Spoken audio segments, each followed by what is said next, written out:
Ana, bax indi oğlun gəlir. Sən üstünü yaxşı-yaxşı ört ki, qoy görsən həqiqətən üşüyürsən də. Mən heç kimi inandıramam ki, sizin anonuz donur evdə. Ne oldu baba? Hələ soruşur ki, nə olub?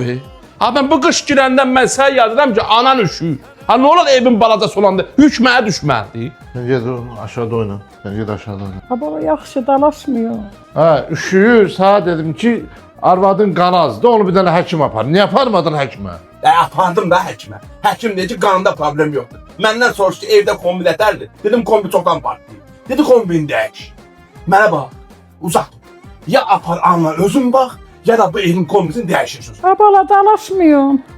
Ver polisə, canın qutarsın. Məni anıya baxmaqla hədələmə. Bir dənə anıya baxın. Günlə bir dənə fokus çıxardırma. Ana dur. Ana sen dur.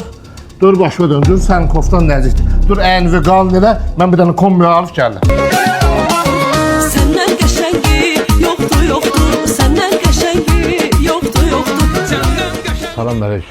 Salam, xoş gəlmisiniz. Mən bu Milan qazın kombisindən almaq istəyirəm. Bunu yaman tərifləyirlər. Deyirlər motor uzadı. Çox güclüdür. Sizdə kredit də varmı? Bəli, var. Buyurun, müəllim, xeyirli olsun. Çox sağ olun. Gəlin götürün. Gördün böyük oğlumu? Dedim ya bu evə kombi al ya da apar anava bax. Üstünlüğü kombiyə verdi, gördün? Əşi sənə vaxtında dedim ver polisə də.